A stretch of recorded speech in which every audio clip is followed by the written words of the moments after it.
Kita akan mendengarkan sebuah peramen singkat yang berjudul Anak yang Hilang, yang dibawakan oleh pemuda-pemudi Gereja Kemenangan Iman Indonesia.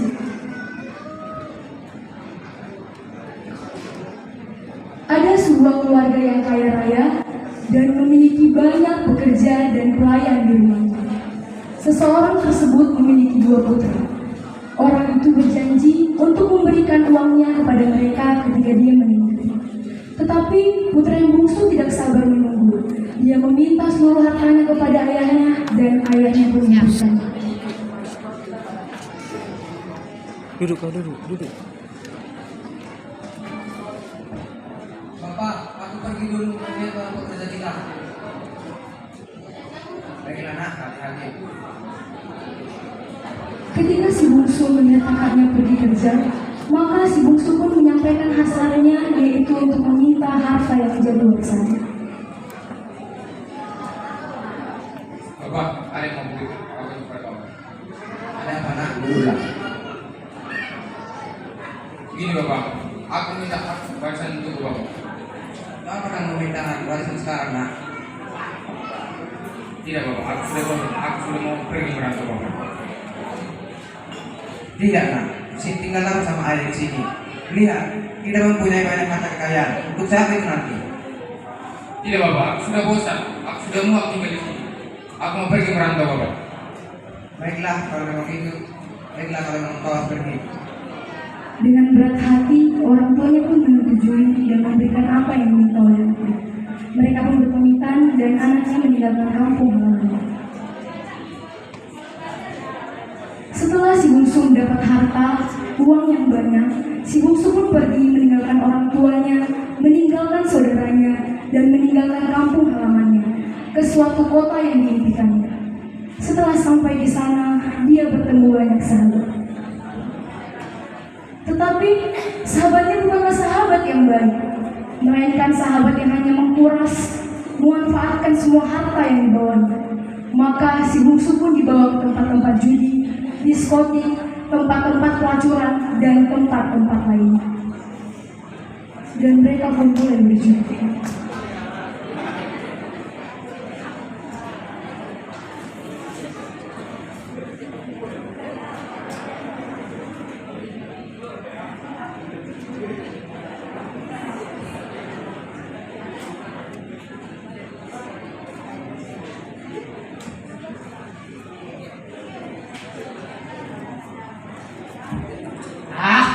Sekali aku lihat ini main katur.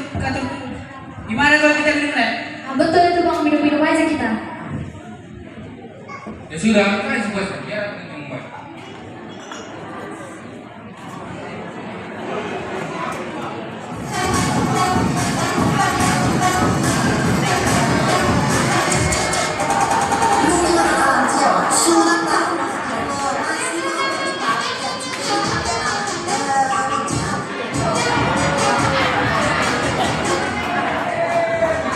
Demikianlah kehidupan bungsu yang jatuh ke dalam dosa, yang mulai terjerat dengan kebiasaan-kebiasaan buruk dan hidup dengan kemewahan yang sementara. Dia tidak memanfaatkan kekayaan yang dia bawa untuk membangun usaha di kota, melainkan sebaliknya dia hanya menghambur-hamburkan uangnya dengan hidup berfoya-foya.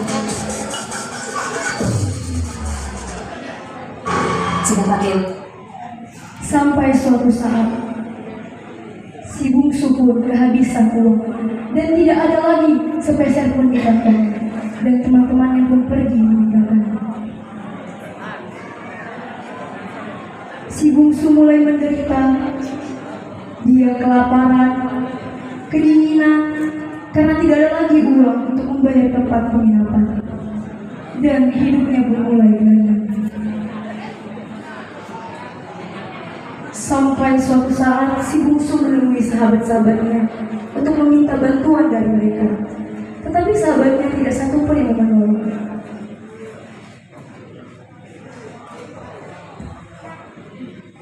Dapat dia berani menerima makan orang? Aku sangat kelaparan. Oh siapa? Kami tidak mengenal kau.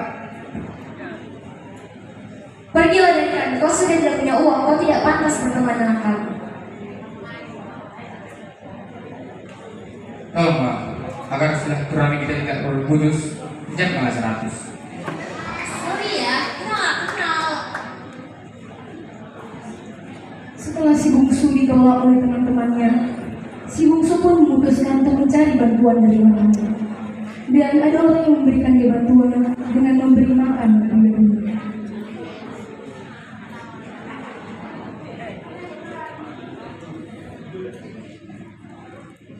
Ini sebab adakah pekerjaan untuk Bapak? Aku sangat kelaparan. Ada, tapi Bapak jangan bagi. Aku sanggup. Baiklah, Pak. Mas semua dapat memberi bagi makan 3 kali sehari, pagi, siang, dan sore. Setelah itu mesti kesembuhan lagi. Nah, janganlah. Si bungsu pun melakukan pekerjaannya, memberi makan bayi-bayi itu. Dengan keadaan yang sangat lapar, si bungsu berpikiran untuk memakan makanan bayi itu untuk bersarapan. Lalu tuannya pun melihat dan mulai memarahinya, mengusirnya serta mengacaunya. Apa yang kamu lakukan? Kamu baru bekerja 1 hari di sini, sudah membuat babi-babi lapar saja. Sekarang kamu pergi ke sini. Saya mecat kamu. Si bungsu pun pergi dan menyadari di rumah bapaknya banyak pelayan dan pekerja yang dapat memberi dia makan lebih baik dari tadi. Dia pun menyesal dan memutuskan untuk bertobat dan pulang ke rumah. Aku sangat menyesal. Di rumah bapakku memiliki banyak kekayaan, tetapi aku di sini sudah mati kelaparan. Aku akan bertobat kepada bapakku dan bapak di surga. Si bungsu pun memilih untuk pulang ke rumah bapaknya. Dan dari jauh, bapaknya pun melihat dengan penuh belas kasihan, bapaknya pun datang memeluknya serta menciumnya. Anakku telah pulang. Anakku. Bapak, aku telah berdosa kepada bapak. Tolong bapak menjauh bapak. Aku tidak layak lagi sudah menjadi anakmu.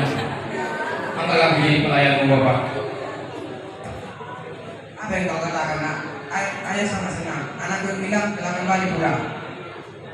Pelayan, siapkan baju.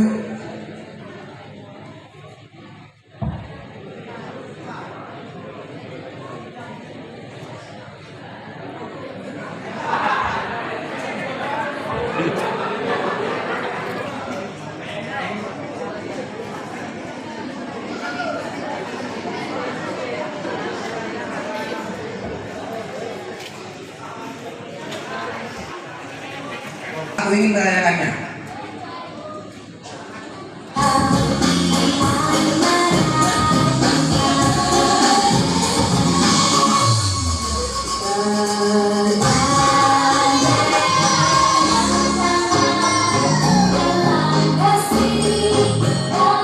Ketika ayahnya mengadakan pesta penjamuan, si sulung mendengar ada musik dan tarian. Dia heran dan bertanya kepada bapaknya. Dan bapaknya mengatakan, adikku yang hilang telah pulang kembali. Dia sangat marah dan tidak mau masuk.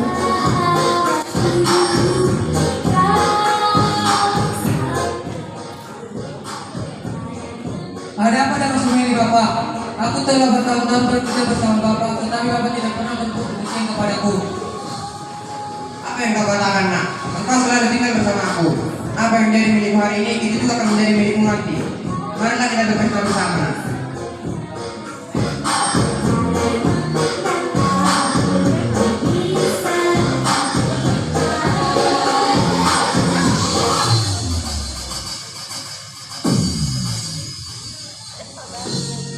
Permen ini mengisahkan tentang seorang bapak yang menerima kita dalam keadaan berdosa. Mari pulanglah kepada Bapa. Dia menerima segala keburukan kita seperti yang tertulis dalam Yohanes 3 ayat 17. Sebab Allah mengutus anaknya ke dalam dunia bukan untuk menghakimi dunia, melainkan untuk menyelamatkan oleh Dia.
Terima kasih, Tuhan Yesus memberkati.